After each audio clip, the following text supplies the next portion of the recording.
हमारी और आपकी एकता इस देश में परिवर्तन की नई इबादत लिख सकता है। इसीलिए जो हमारे मन की बात है, वो मन की बात आपके जो मन में है वो बिल्कुल एक सा है, क्योंकि हमारा यह मानना है कि हम देश के किसी भी इलाके में रह रहे हों, चाहे उत्तर में रह रहे हों या दक्षिण में, पूरब में रह रहे हों या पश्चिम में, हमारा पूरा देश आज विभिन्न तरह की समस्याओं से घिरा हुआ है। अगर इन समस्याओं से हम निजात पाना चाहते हैं तो हमारे और आपके बीच में संवाद होना बहुत जरूरी है।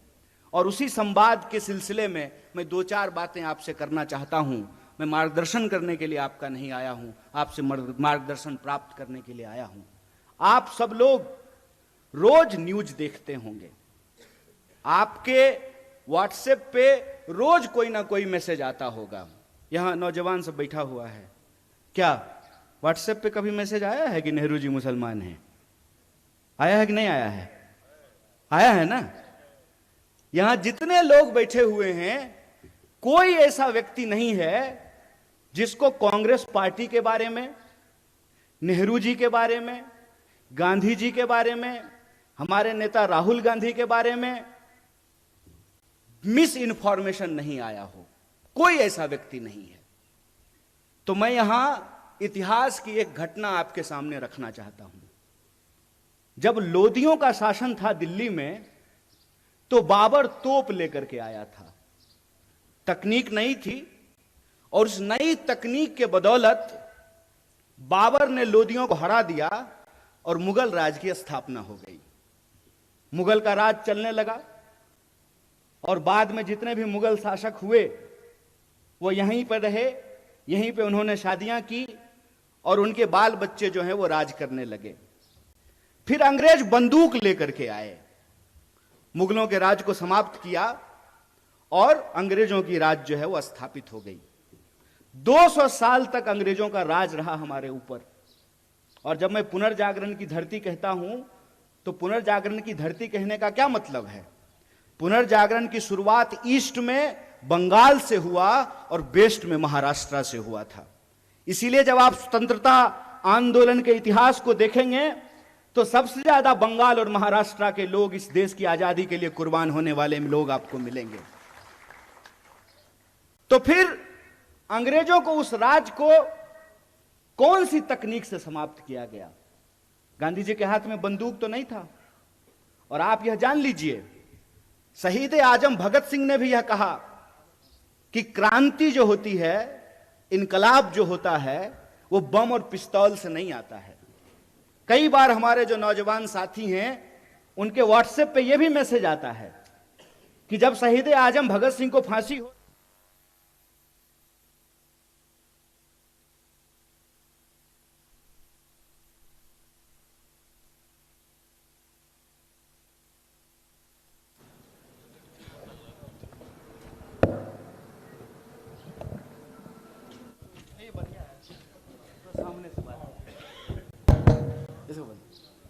ये अच्छा हो गया। कई बार आप लोगों के सामने ये मैसेज आया होगा कि शहीद आजम भगत सिंह को फांसी हो रही थी और गांधी जी ने कुछ नहीं किया। ये तमाम जो चीज है इसको हमको समझना पड़ेगा। जबकि शहीद आजम भगत सिंह कह रहे हैं कि बम और पिस्तौल इनकलाब नहीं लाता है। बम का दर्शन भगवती चरण बोहरा ने लिखा था, शहीद आजम भगत सिंह ने नहीं लिखा था। तो वो कौन सी ऐसी ताकत थी जो अंग्रेजों के 200 साल के राज को समाप्त किया? उस ताकत का नाम क्या था? उस ताकत का नाम था सत्य। इस बात को याद रखिएगा। और सत्य की ताकत से भारतीय राष्ट्रीय कांग्रेस इस देश के आम लोगों को इकट्ठा करके, चंपारण जब गांधी गए थे तो किसानों का आंदोलन लड़ने के लिए गए थे। महिलाओं को जब इकट्ठा किया पिकेटिंग आंदोलन के लिए, शराबबंदी के लिए, तो महिलाएं आंदोलन कर रही थी, आदिवासी आंदोलन कर रहे थे, दलित आंदोलन कर रहे थे, शेतकरी आंदोलन कर रहे थे, कामगारों का आंदोलन हो रहा था। और तमाम आंदोलनों को इकट्ठा करके महात्मा गांधी ने जो अंग्रेजों के हाथ में बंदूक थी, बड़े बड़े जंगी जहाज थे, सत्य की ताकत से उसको परास्त कर दिया और 15 अगस्त 1947 को इस देश को आजादी मिल गई। आज यह बात मैं आपके सामने क्यों कह रहा हूं? आज फिर एक तकनीक की ताकत लेकर के कोई आया है जिसका नाम दिया गया है सोशल मीडिया। बताइए, नाम है सोशल मीडिया और काम इसका सबसे ज्यादा अनसोशल है। सबसे ज्यादा अनसोशल है। अनसोशल कैसे है? घर में अगर कोई बर्थडे पार्टी हो रही हो तो देखिएगा कि 4 लोग मोबाइल लेकर के ना ऐसे कोना में मुंह घुमाए रहता है। यह हमको सोशल नहीं बना रहा है, यह हमको अनसोशल बना रहा है।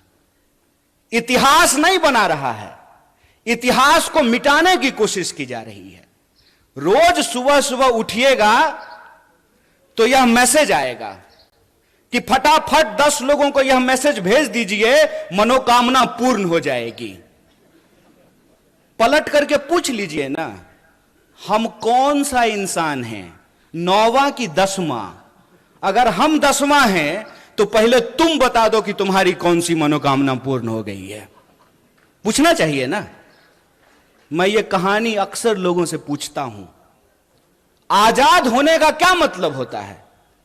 आजाद भारत में हम आजाद नागरिक हैं, आजाद होने का क्या मतलब होता है? आजाद का मतलब होता है अपने ख्यालों से आजाद होना। आजाद का मतलब होता है सत्य को परख करके झूठ और सच का फर्क करना। आजाद का मतलब होता है कि महिलाएं जो बैठी हुई हैं साड़ी पहन करके, उनका भी वोट एक है, और यहां जो कुर्सी सजाए हुए हैं आमदार, इसमें से हो जाएंगे कोई खासदार, उनका भी वोट एक है। बोलिए, है कि नहीं है? आजाद होने का मतलब यह होता है कि हम भी अपराध करेंगे तो हमारे ऊपर भी वही कानून लागू होगा, और इस देश का कोई मंत्री भी अपराध करेगा तो उसके ऊपर भी वही कानून लागू होना चाहिए। आजाद होने का मतलब होता है कि अगर सत्य है हमारे पास तो हम सत्य की ताकत पर सत्ता से सवाल कर सकते हैं। आजाद होने का मतलब होता है खुली हवा में सांस लेना, अपने देश के लिए, समाज के लिए अपने कर्तव्य को पूरा करना, और राज्य और सरकार का यह कर्तव्य है कि वह नागरिक की जरूरतों को पूरा करे। यह होता है आजाद होने का मतलब। हमको पता भी नहीं चल रहा है कैसे धीरे धीरे स्नेह स्नेह हमारी आजादी हमसे छीनने की कोशिश की जा रही है, और हमारी जो सोचने की क्षमता है। ऐसे ही आप पुनर्जागरण की धरती के लोग नहीं हैं। आप इसलिए पुनर्जागरण की धरती के लोग हैं क्योंकि आपकी मिट्टी से संत तुकाराम पैदा हुए। इसीलिए आप पुनर्जागरण की धरती हैं कि आपकी मिट्टी से सावित्रीबाई फुले और ज्योतिबा फुले पैदा हुए। इसीलिए आप पुनर्जागरण की भूमि है कि आपकी मुट्ठी पे डॉक्टर बाबा साहब भीमराव अंबेडकर ने उसको अपनी कर्म भूमि बनाने का काम किया। आप इसलिए पुनर्जागरण की भूमि है कि स्वतंत्रता आंदोलन की कोई भी धारा हो, चाहे क्रांतिकारी धारा हो या उदारवादी धारा हो, तमाम तरह के सपूतों को आपकी मिट्टी ने पैदा किया है। आप इसलिए पुनर्जागरण की धरती हैं क्योंकि आपके यहां क्रांतिकारी कवि अन्ना भाऊ साठे पैदा हुए हैं। यह जो इतिहास है आपका, छत्रपति शिवाजी महाराज से लेकर के साहू जी महाराज तक, यह इतिहास आपका स्वर्णिम इतिहास है। लेकिन आज आप देखिए कि इस मिट्टी के जो लोग हैं उनको कैसे मूर्ख बनाया जा रहा है। एक सवाल हम यहां खड़ा होकर के पूछें, हमारे एनसीपी के जिला अध्यक्ष हैं यहां पे, हम आपको यह नहीं बोलेंगे कि आप पवार वाले एनसीपी हैं, हम आपको यही कहेंगे कि आप सच्चा एनसीपी हैं, वो खरीदा हुआ एनसीपी है। आप सच्चा एनसीपी हैं और वो भाजपा का जो इलेक्शन डिपार्टमेंट है ना, इलेक्शन डिपार्टमेंट ईडी, पूरी सरकार ही चल रही है ईडी और सीडी पे। या तो ईडी भेजते हैं या सीडी भेजते हैं। तो जिसका ईडी और सीडी नहीं है वो सच्चा है, जिसका ईडी और सीडी है वो झूठा है, वो झूठ के साथ जाकर के खड़ा है। और मैं ये सवाल आपसे पूछता हूं, इसका जवाब आपको अपने आप मिल जाएगा। क्योंकि मैं महसूस करता हूं और मैं ऋणी हूं। मैं ऋणी हूं महात्मा गांधी का, मैं ऋणी हूं पंडित जवाहरलाल नेहरू का, मैं ऋणी हूं डॉक्टर बाबा साहब भीमराव अंबेडकर का, मैं ऋणी हूं सरदार वल्लभ भाई पटेल का, सुभाष चंद्र बोस का, सरोजिनी नायडू का।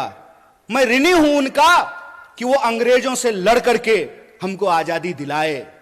मैं ऋणी हूं लाल बहादुर शास्त्री का, मैं ऋणी हूं इंदिरा गांधी का, राजीव गांधी का, कि जो आजादी हमारे पुरखों ने हमको दिलाई, जो आजादी हमको हमारे संविधान ने दिया, उस आजादी को ये लोग बचा करके रखे। इसीलिए तो एक साधारण नौजवान जिसकी मां आंगनवाड़ी में काम करती है, वो आप तमाम लोगों के सामने माइक लेकर के इन तमाम नेताओं के सामने खड़ा होकर के भाषण दे रहा है। यह संविधान की ताकत है, यह उस आजादी के आंदोलन का इतिहास है कि आज हम आजाद देश में सांस ले पा रहे हैं। लेकिन कैसे यह आजादी हमसे छीनी जा रही है, इस बात को हमको समझना पड़ेगा। कैसे नए तकनीक का, इंटरनेट का और सोशल मीडिया का सहारा लेकर के झूठ परोसा जा रहा है और सत्य को झुठलाने की कोशिश की जा रही है, इस बात को हमको समझना पड़ेगा। यह इतिहास नहीं बना सकते हैं।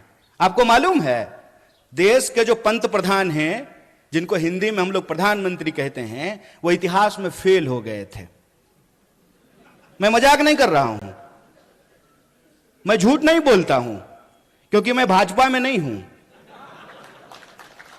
मैं सच बोल रहा हूं। वो इतिहास में फेल हो गए थे। और डॉक्टर बाबा साहब भीमराव अंबेडकर ने एक बड़ी मजेदार बात कही है। उन्होंने कहा है कि जो पीढ़ी अपना इतिहास भुला देती है, इतिहास भी उसको भुला देता है। इसीलिए ये इतिहास जब बना नहीं सकते हैं, तो इतिहास को मिटाने की कोशिश कर रहे हैं। जो अपना मकान बना नहीं सकते, दूसरे की मकान पे अपना नाम लिख करके कहते हैं कि हमने इतिहास बनाया है। अरे साहब, आपने तो इंसान को इंसान नहीं बनाया है, आप इतिहास क्या बनाएंगे? झूठ के सहारे ये एक इमारत खड़ी करने की कोशिश कर रहे हैं। झूठ का सहारा लेकर के ये इतिहास को पलटने की कोशिश कर रहे हैं। क्यों? क्योंकि इनका इतिहास खराब है, क्योंकि इनका इतिहास इस देश के साथ गद्दारी करने का इतिहास है।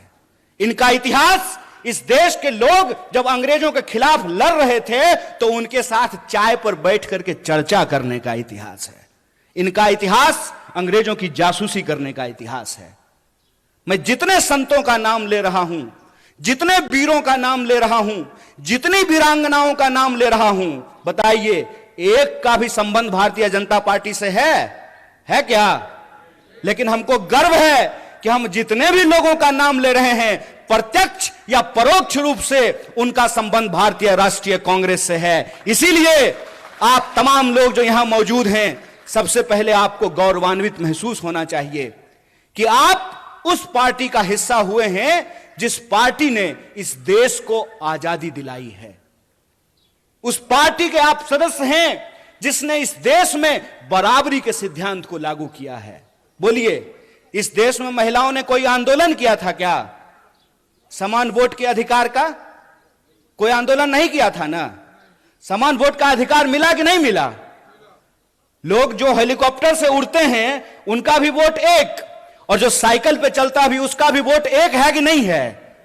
अगर वोट का अधिकार नहीं होता तो आपको लगता है कि 5 साल में चुनाव के बाद हेलीकॉप्टर लेकर के कोल्हापुर सिटी की गलियों में नेताजी हाथ जोड़ करके आपके सामने खड़े होते? बिल्कुल नहीं खड़े होते। तो जो अधिकार हमको मिला है, वो अधिकार हमसे छीना क्यों जा रहा है? छीना इसलिए जा रहा है कि पहचान के नाम पर, जात और धर्म के नाम पर, ये आज की तारीख में हमको जो अधिकार दिए गए हैं उसको एक एक करके छीन रहे हैं। कैसे छीन रहे हैं? मैं कुछ उदाहरणों से इसको आपके सामने रख देता हूं। आपने देखा होगा कि लोग झांकी निकालते हैं, मोटरसाइकिल लेके जाते हैं, तलवार लहराते हैं और एक दूसरे के खिलाफ गंदी और गाली भरी भाषाओं का इस्तेमाल करते हैं। मैं आप सबसे एक सवाल पूछना चाहता हूं, खास करके अपने नौजवान दोस्तों से। उसमें एक भी मंत्री का बच्चा रहता है? एक भी प्रधानमंत्री का बच्चा नहीं ना। पता है वो कहां रहता है? वो ऑक्सफोर्ड में रहता है, वो कैम्ब्रिज में रहता है, वो लंदन में रहता है, वो न्यूयॉर्क में रहता है।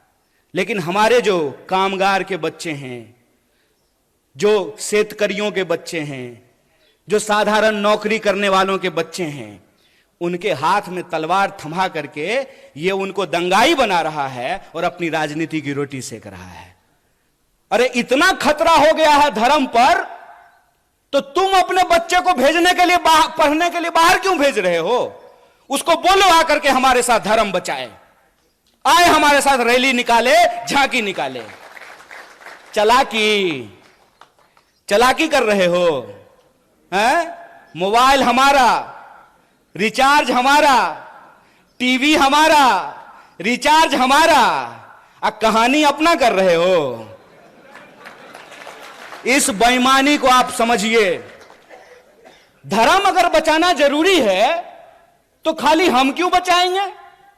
स्मृति ईरानी की बेटी गोवा में रेस्टोरेंट खोलेगी नहीं, और हम लोग मोटरसाइकिल लेकर के अपना तेल भरवा करके जय श्री राम। अरे राम जी जिंदाबाद हैं, जय जय है श्री राम का। कल भी था, आज भी है, आगे भी रहेगा। ये नया फैशन कैसे शुरू हुआ है?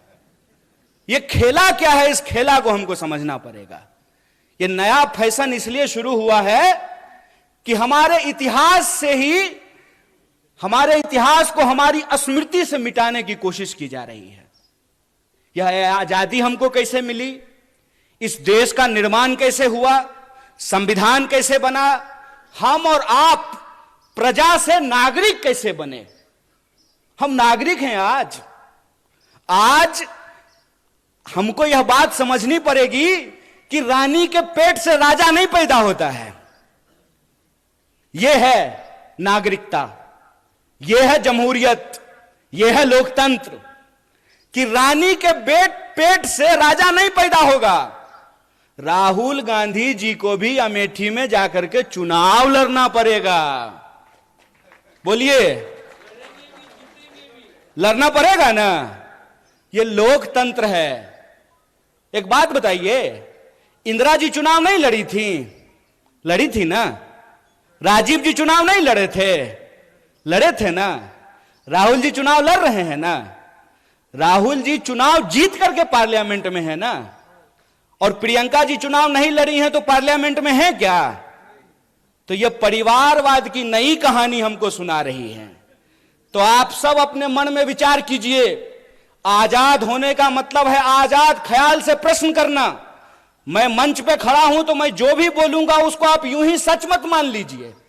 आप अपने मन में विचार कीजिए कि अगर भाजपा कहती है कि राहुल गांधी जी का सांसद बनना परिवारवाद है, तो अमित शाह का जो बेटा है, देखें उसका मुंह देखें अजय शाह का है? उसका बीसीसीआई का सेक्रेटरी बनना परिवारवाद है कि नहीं है? और ज्योतिरादित्य सिंधिया जब यूपीए में मंत्री थे, उनके पिताजी भी मंत्री थे, माधवराव सिंधिया। तो जब तक वो कांग्रेस में थे तब तक परिवारवाद था। और जो ही मोदी जी के बगल में जाकर के बैठ गए हैं तो ताली बजा रहे हैं। आहा, उनकी सूरत देख रहे हैं। इतना मूर्ख हैं हम लोग, इतना मूर्ख बनाएंगे ये हमको कि हमारी पार्टी में परिवारवाद है। जो ही आप आरएसएस में शामिल हो जाइएगा तो वो संघ परिवारवाद हो जाता है। अगर परिवारवाद गलत है चचा, तो संघ परिवारवाद भी गलत है। ऐसा नहीं होगा कि हमारे लिए परिवारवाद गलत है और आपके लिए परिवारवाद सही हो जाएगा। मैं ये एग्जाम्पल हमेशा लोगों को देता हूं कि सोनिया जी का कांग्रेस में होना और राजीव जी का कांग्रेस में होना परिवारवाद है, तो मेनका गांधी जी का और वरुण गांधी जी का भाजपा में होना परिवारवाद कैसे नहीं है? बताइए, बोलिए। बेवकूफ बना रहे हो। तुम्हारा खेल हम समझते हैं, और इसका खेल जानते हैं हम क्यों समझते हैं? क्योंकि हमारे जैसे लोग राजनीति को कभी अपना कैरियर नहीं समझते हैं। हमने, और ये मैं पब्लिकली बोल रहा हूं आपके सामने, ये जो आप तमाम लोग यहां बैठे हुए हैं ना, हमने आपका नमक खाया है। आप जो टैक्स देते हैं, उस टैक्स के पैसे से हमने दिन रात पढ़ाई करके पीएचडी की है। हमारा बाप अमित शाह थोड़ी था कि हम बीसीसीआई के सेक्रेटरी बन जाएंगे, हैं? तो जब हमने आपका नमक खाया है तो हम जानते हैं इस देश की हकीकत क्या है। इस देश की हकीकत यह है कि महात्मा गांधी विदेश में पढ़ाई किए, बैरिस्ट्री की पढ़ाई किए थे। बैरिस्ट्री की पढ़ाई करके वो भारत आए और मोहनदास करमचंद गए बिहार, और बिहार में किसान के आंदोलन में शामिल हुए चंपारण में, और बिहार के किसानों ने करमचंद को महात्मा गांधी बना करके भेज दिया। और वो गांधी सूट खोल दिए देश के लिए। वो भी गुजरात से थे। एक गुजरात के गांधी सूट खोल दिए देश के लिए, एक गुजरात के मोदी 10 लाख का सूट पहन लिए दोस्त के लिए। यही हकीकत है ना। और कहते हैं कि एक गरीब प्रधानमंत्री बन गया है तो आपको अच्छा नहीं लग रहा है। नहीं नहीं, बहुत अच्छा लग रहा है। बस हम ये चाहते हैं कि जैसे आप गरीब हैं ना, वैसा ही गरीब इस देश का हर कोई बन जाए। हर कोई वैसा ही गरीब बन जाए कि चढ़ने के लिए उसके पास 8,500 करोड़ का हवाई जहाज हो, 15 करोड़ का कार हो, 10 लाख का सूट हो, 5 लाख का चश्मा हो, 2.5 लाख का कलम हो। हम चाहते हैं कि ऐसी गरीबी पूरे देश को मिल जाए। चोरी, इसको चोरी कहते हैं, इसको बेईमानी भी कहते हैं, इसको कहते हैं आंख में झूठ झोंकना। और ये हमारे आंख में झूठ झोंक रहे हैं। हमको यह बात समझनी पड़ेगी कि आज हमारे मुल्क में हमारी सबसे बड़ी समस्या क्या है, हम किन समस्याओं से जूझ रहे हैं और किस तरीके से हमारा ध्यान भटकाया जाता है। आजकल तो तांगा नहीं चलता है, अब तो तांगा चलना बंद हो गया है। लेकिन पुराना हिंदी सिनेमा देखिएगा ना, तो उसमें अभी भी तांगा है। शोले फिल्म जाके देख लीजिएगा, बसंती का एक तांगा है, धन्नो। तो धन्नो के आंख पे एक चश्मा होता है ताकि धन्नो इधर उधर ना देखे, धन्नो सीधा चले, चाबुक खाए और दौड़े। ये हमारे साथ वही व्यवहार कर रहे हैं। हमसे टैक्स लेते हैं, टैक्स के पैसे से अपने दोस्त का कर्जा माफ करते हैं। हम खून पसीने की कमाई राष्ट्रीय बैंकों में जमा करते हैं। किसान अगर ट्रैक्टर का लोन ना चुकता करे तो किसान के ऊपर ट्रैक्टर चढ़ा देते हैं। लेकिन 12 लाख करोड़, कितना था बंटी भाई, 12 लाख करोड़ अपने दोस्तों का कर्जा माफ कर देते हैं। कहते हैं कि इस देश में शिक्षा देने के लिए पैसा नहीं है, लगातार एजुकेशन के बजट को कम किया जाता है। लेकिन आपको मालूम है, नेताजी सब रहने के लिए, और अभी बंटी भाई और पीएन पाटिल भाई आपस में बात कर रहे थे कि जो बढ़िया हिंदी बोलेगा वो दिल्ली जाएगा। जो भी जाए, जिसको भी आप भेजिए, लेकिन जब आप दिल्ली जाइएगा ना तो 20,000 करोड़ का महल बना है आप लोगों के लिए। कितना? 20,000 करोड़। हाय रे चोरी, अस्पताल बनाने के लिए पैसा नहीं है। रोड अगर बनाता है तो रोड बनने से पहले ही गडकरी जी टैक्स लेना शुरू कर देते हैं। टोल टैक्स लेते हैं कि नहीं लेते हैं? रोड हमने, अच्छा इसको एक खेल समझ लीजिए। कार जब आप खरीदिएगा, हमारे पत्रकार लोग यहां बैठे हुए हैं, आपको तो कम से कम कार होगा ही, हैं?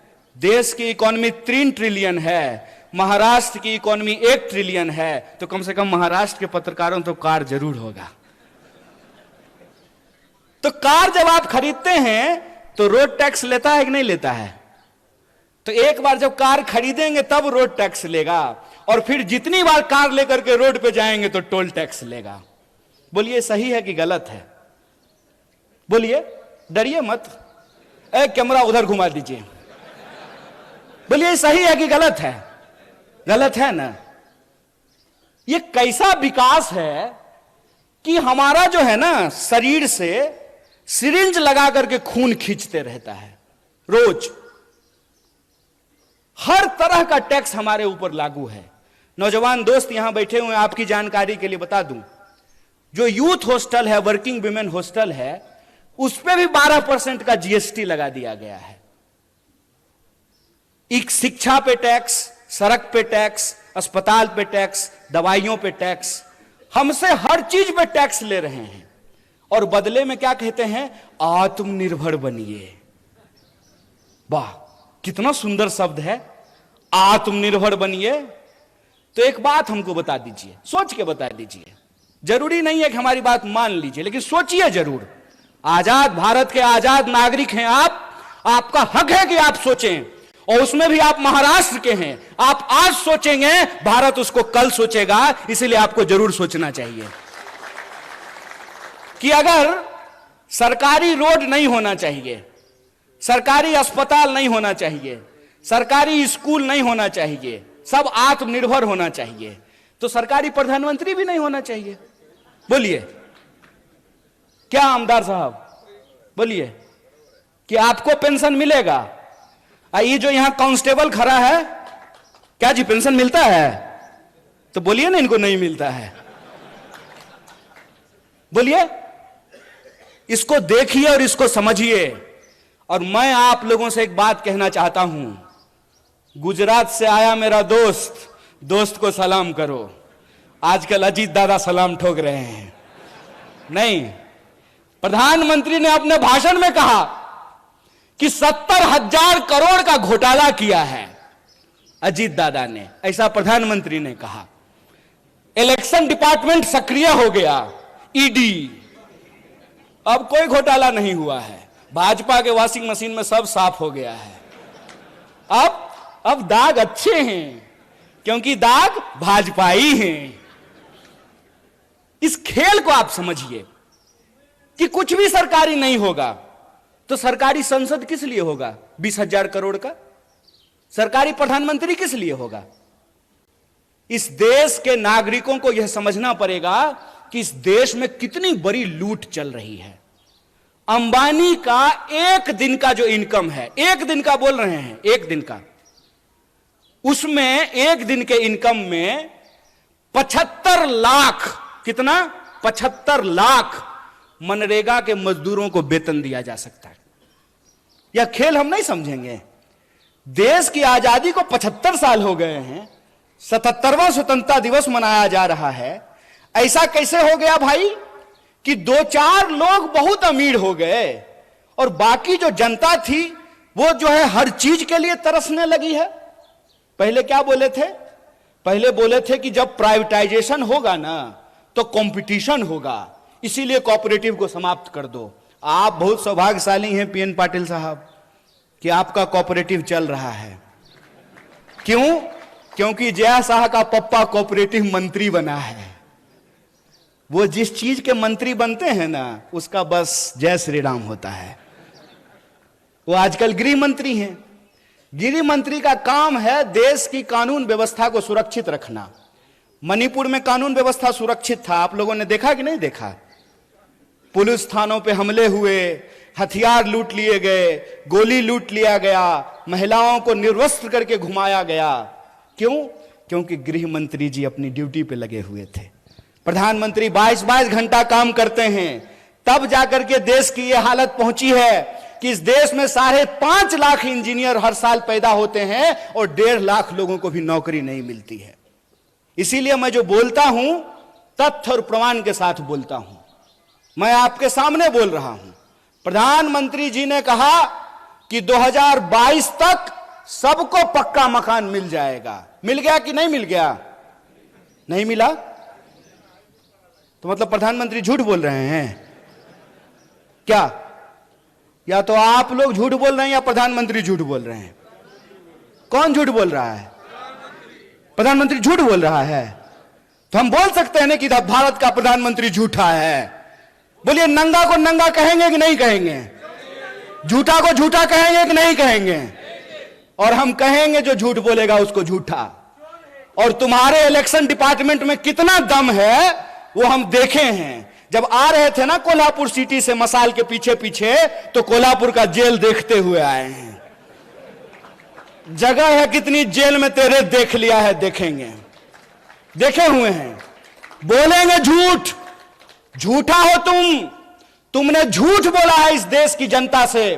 तुमने झूठ बोला कि हम इस देश के एक एक इंसान के खाते में 15 लाख रुपया पहुंचाएंगे। तुमने झूठ बोला कि हर साल 2 करोड़ नौकरी पैदा की जाएगी। तुमने झूठ बोला कि किसानों की आमदनी दोगुनी की जाएगी। तुमने झूठ बोला कि 2022 तक सबको पक्का मकान मिल जाएगा। तुमने झूठ बोला कि महंगाई को कम करेंगे। तुमने झूठ बोला कि महिलाओं के ऊपर अत्याचार को कम करेंगे। तुम इस देश की जनता से झूठ बोल रहे हो और तुम्हारी ताकत है झूठ बोलना। तो याद रखना कि तुम अगर झूठ के रास्ते पर चल सकते हो, फिर से इस देश को गुलाम बनाने की साजिश रच सकते हो। जिन अंग्रेजों की चापलूसी करते थे, आज उन्हीं दोस्तों के साथ खड़ा होकर के अगर उस देश में तुम कंपनी राज लाना चाहते हो, तो तुमको बता देना चाहते हैं कि हम भी महात्मा गांधी के राह पे चलने वाले लोग हैं। तुम्हारे झूठ का मुकाबला सच से करेंगे और तुम्हारे झूठ को हराएंगे। यह लड़ाई 2 तरह के सोच के बीच की लड़ाई है। एक तरफ वो है जो दिन दहाड़े बिना किसी लाग लपेट के झूठ बोलते हैं। दूसरी तरफ हम तमाम लोगों को एकजुट होना पड़ेगा जो सच बोलते हैं। पहली लड़ाई है झूठ और सच की, दूसरी लड़ाई है डर और साहस की। बताइए, शहीद आजम भगत सिंह 23 साल की उम्र में हंसते हंसते फांसी के फंदे पे झूल गया। झूल गया कि नहीं झूल गया?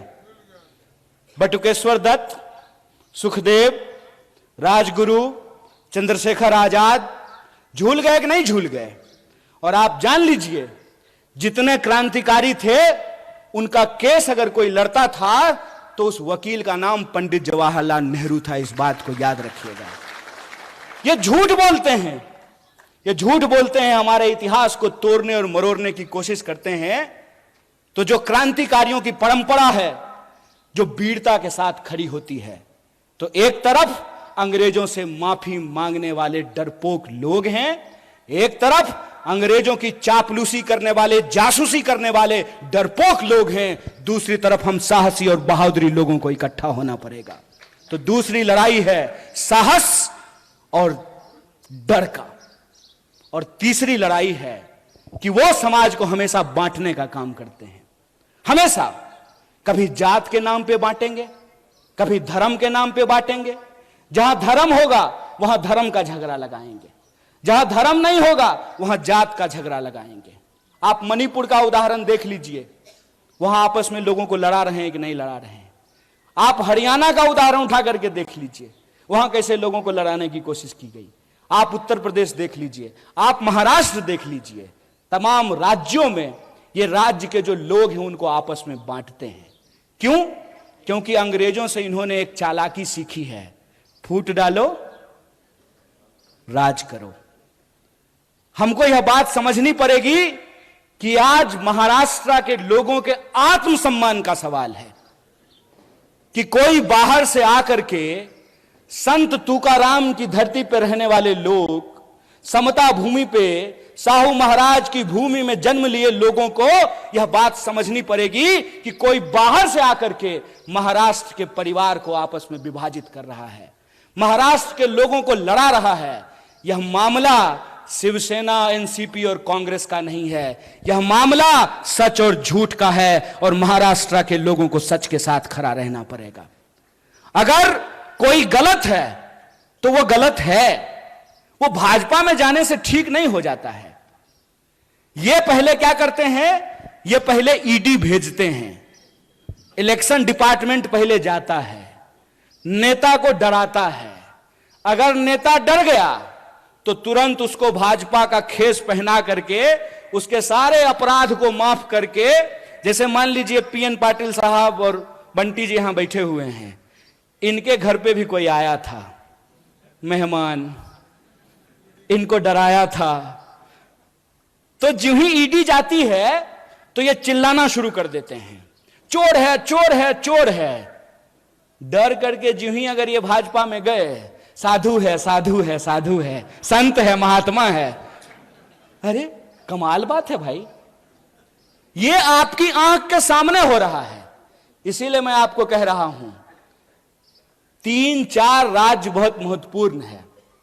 एक तो आप सब लोग हैं ही महाराष्ट्र के, दूसरा जहां से मैं आता हूं बिहार, बंगाल और महाराष्ट्र जय शाह के पप्पा का धड़कन बढ़ा दिया है, ऊपर नीचे चल रहा है उनका ब्लड प्रेशर कि क्या होगा अगर यहां पे इनका झूठ का पर्दाफाश हुआ तो यह नकली चाणक्य का बैंड बजने वाला है।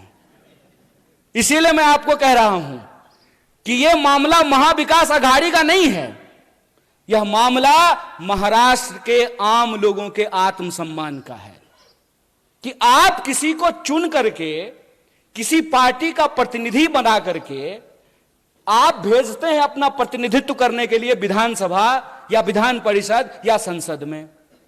उधर से उसका इलेक्शन डिपार्टमेंट आता है, 3-4 बार छापा मारता है। नेताजी अगर डर गए तो भाजपा ही हो लिए, अगर नहीं डरे तो कांग्रेस में रहे। तो आपको यह तय करना पड़ेगा कि इसका मुकाबला किसको करना है, इसका मुकाबला दल को करना है कि इसका मुकाबला देश को करना है। इसका फैसला आपको लेना है। और हमको लगता है कि यह बड़ी साजिश है। यह बड़ी साजिश इसलिए है कि इस देश में विपक्ष को इसलिए खत्म कर देना चाहते हैं ताकि देश के नाम पे जो इनके दोस्त की लूट है उस पे कोई सवाल ना खड़ा कर सके। आप सब में से बहुत सारे लोग यहां जो बैठे हुए हैं, मुझे मालूम है कि आपको व्हाट्सएप पे मेरे लिए भी मैसेज आया होगा। जानते हैं हमको क्या बोलते हैं? टुकड़े टुकड़े गैंग। जब ये बोलते हैं तो खुद ये नहीं सोचते हैं कि ये अपने ही गृह मंत्री को निकम्मा बोल रहे हैं। बोलिए किसकी सरकार है देश में? भाजपा की। महाराष्ट्र में किसकी सरकार है? भाजपा की। क्या जी पुलिस वाले भैया सब ठीक है ना? है हिम्मत, है हिम्मत, करोगे कुछ? हमारा कुछ नहीं कर सकते हो क्योंकि हम तुम्हारे इलेक्शन डिपार्टमेंट से नहीं डरते हैं।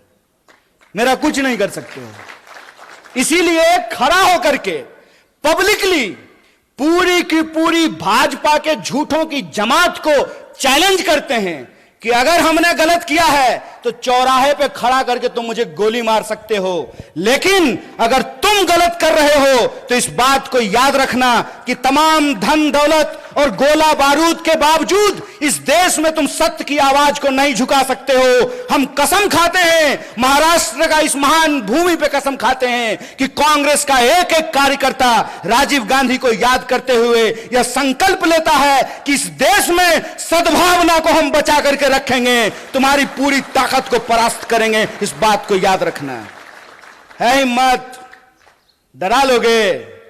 याद रखना, जिस इंसान के पास विचार की ताकत होती है, जिस दल के पास विचार का इतिहास होता है, उस दल को तुम झुका नहीं सकते हो।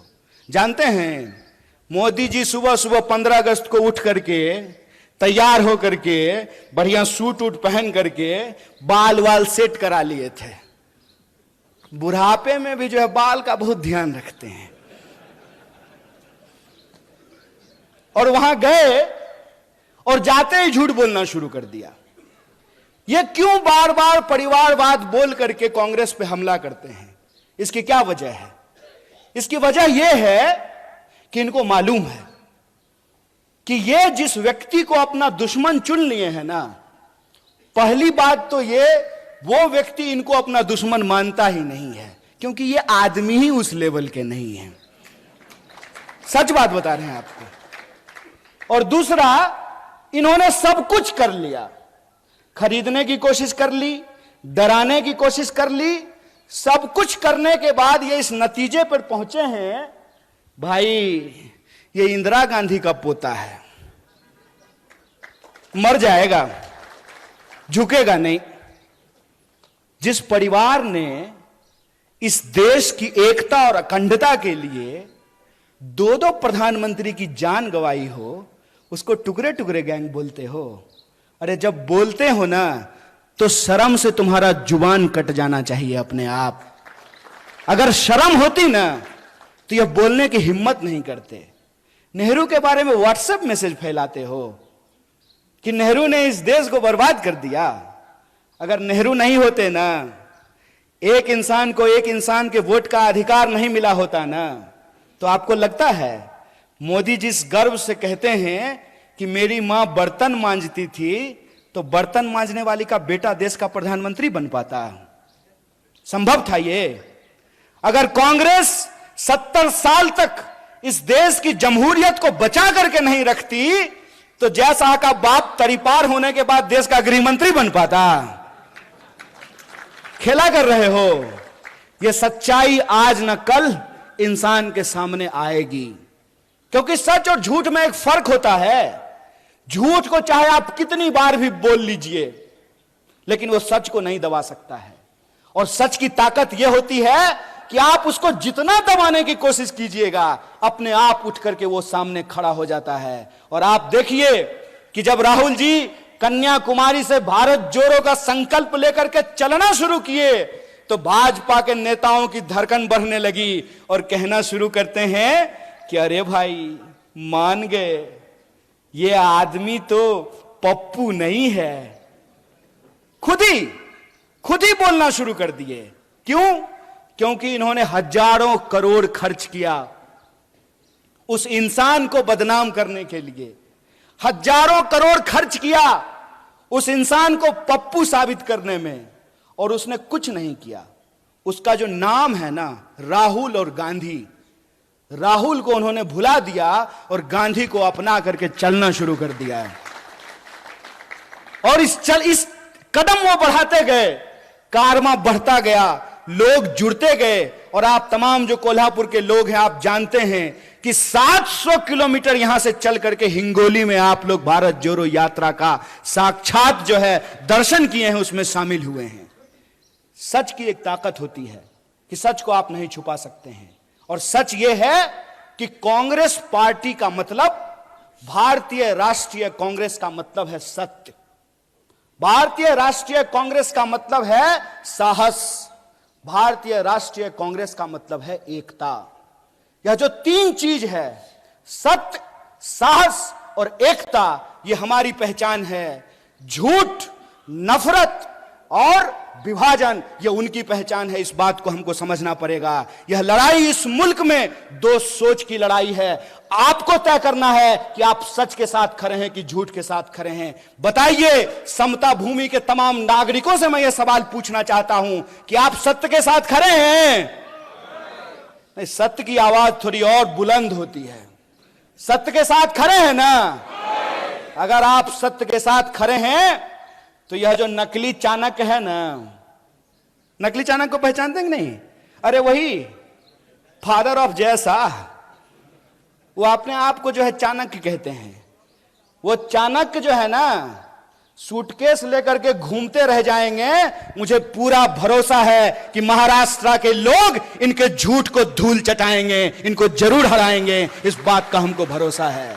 और इस बार ये देखना ही नहीं है, इस बार यह नहीं देखना है कि किसका फेटा कैसा है, किसका कुर्ता कैसा है, किसका जो है सिंबल कैसा है।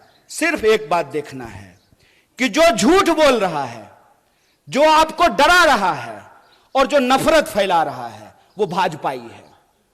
जो सच बोल रहा है, जो लोगों की एकता की बात कर रहा है, क्योंकि एकता की बात गांधी करते थे। गांधी क्या कहते थे? गांधी कहते थे, रघुपति राघव राजा राम, पतित पावन सीता राम, ईश्वर अल्लाह तेरो नाम, सबको सन्मति दे भगवान। और यह जो सबको सन्मति का जो भाव है, वो सबको सन्मति का भाव सिर्फ गांधी का भाव नहीं है। वही भाव साहू जी महाराज का भाव है, वही भाव संत तुकाराम का भाव है, वही भाव डॉक्टर बाबा साहब भीमराव अंबेडकर का भाव है, वही भाव फूले का भाव है, वही भाव इस देश में नानक का भाव है, कबीर का भाव है। इस देश के भीतर जो त्याग और तपस्या का भाव है, वह भाव है सबको साथ लेकर चलने का भाव। और सबको साथ लेकर चलने की जो भावना है, कोल्हापुर के एक एक नागरिकों को इसके बारे में मालूम है, क्योंकि साहू जी महाराज ने किसी एक जाति के लिए नहीं बल्कि सभी जातियों के लिए छात्रावास का निर्माण कराया था। तो यह जो सबको साथ लेकर चलने का भाव है, यह जो एकता का भाव है, इस भाव को हमको बचाना है। जो प्रेम का भाव है उसको हमको बचाना है, जो सत्य के प्रति हमारी निष्ठा है उसको हमको बचाना है। और यह हमको इसलिए बचाना है कि जो पुरखों ने मिट्टी हमारे हाथ में सौंपी है, जो पुरखों ने संविधान हमारे हाथ में सौंपा है, जो पुरखों ने जमहूरियत और लोकतंत्र हमारे हाथ में सौंपा है, इसको हमको अपनी आने वाली पीढ़ी के लिए सुरक्षित रखना है, ताकि जब हम इस जमहूरियत को बचाएं तो कल को उस जमहूरियत को का इतिहास पढ़ने वाले यह लोग समझ सकें, पढ़ सकें कि देश की आजादी तो 47 में मिल गई, लेकिन उस आजादी को बचाए रखने का आंदोलन भी कांग्रेस पार्टी, भारतीय राष्ट्रीय कांग्रेस के नेतृत्व में चलाया गया। इस आजादी को हमको बचाना है। और जनता के जो मूल सवाल हैं उनकी कोशिश रहेगी कि वो इधर उधर की बात करेंगे, उनकी कोशिश रहेगी कि इतिहास का झूठ आपके सामने ला करके परोसेंगे, उनकी कोशिश रहेगी कि आपको डराने का कोशिश करेंगे। डर का मैसेज आता है कि नहीं आता है? डर का मैसेज आता होगा कि अब्दुल को 11 भाई बहन है, यह मैसेज आता है कि नहीं आता है?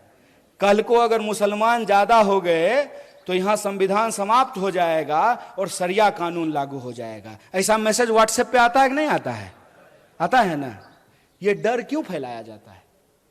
यह डर इसलिए फैलाया जाता है ताकि आप यह ना सोच सकें कि अंबानी की एक दिन की आमदनी में 75 लाख मनरेगा मजदूरों को वेतन दिया जा सकता है, ताकि आप यह ना सोच सकें कि अदानी के सेल कंपनी में 20,000 करोड़ किसके हैं, ताकि आप यह ना सोच सकें कि देश का 99% ठेका एक परिवार को दिया जा रहा है, ताकि आप यह ना सोच सकें कि परिवारवाद इधर गलत है और परिवारवाद उधर सही हो जाता है। अजीत दादा पवार जब महाविकास अघाड़ी में थे तो 75,000 करोड़ का घोटाला करने का आरोप प्रधानमंत्री ने लगाया। जी ही भाजपा में जाकर के शामिल हो गए तो इलेक्शन डिपार्टमेंट लगता है नींद की गोली लेकर के सो गया है, या हो सकता है अजीत दादा के घर का रास्ता भूल गया हो, उसको एड्रेस नहीं मालूम हो। ये जो खेल चल रहा है, इस खेल को हमको समझना पड़ेगा। वो हमको जाति और धर्म में उलझा करके हमारा वोट ले रहे हैं, और जब उनको गद्दी मिल रहे हैं तो अपने बच्चे को पढ़ने के लिए विलायत भेज रहे हैं और हमारे बच्चों को दंगाई बना रहे हैं। यह सवाल हमारे सामने गंभीर है और इस गंभीरता को हमको समझना पड़ेगा। और जो सद्भावना का संकल्प हमने राजीव जी को याद करते हुए खाई है, उस संकल्प को, उस कसम को हमको पूरा करना पड़ेगा। हम इंतजार नहीं करेंगे। अगर कोई इंसान किसी व्हाट्सएप ग्रुप में झूठ बोल रहा हो, उस झूठ का हमको मुकाबला करना पड़ेगा।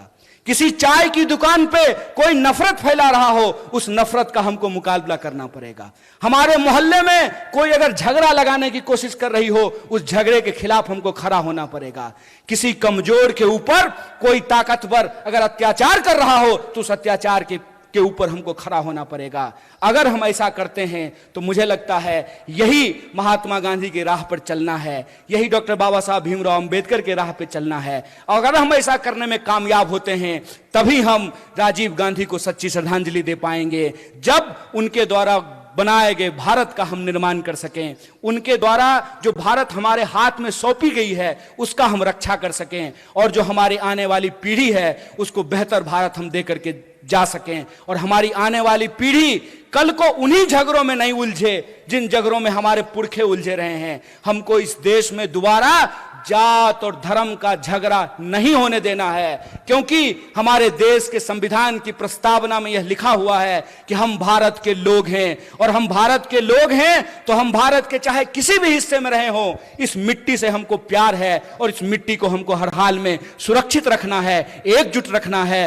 और अपने आने वाली पीढ़ी को एक बेहतर देश और एक बेहतर समाज दे लेकर के जाना है। इसी संकल्प के साथ एक बार पुनः पूरे मंच को आभार व्यक्त करते हुए, और आप इतनी देर तक हमारी वाणी को सुने, हमारी बात को सुने, आपको आभार व्यक्त करते हुए अपनी बात को खत्म करूंगा। शुक्रिया। इनकलाब जिंदाबाद। जय हिंद, जय महाराष्ट्र।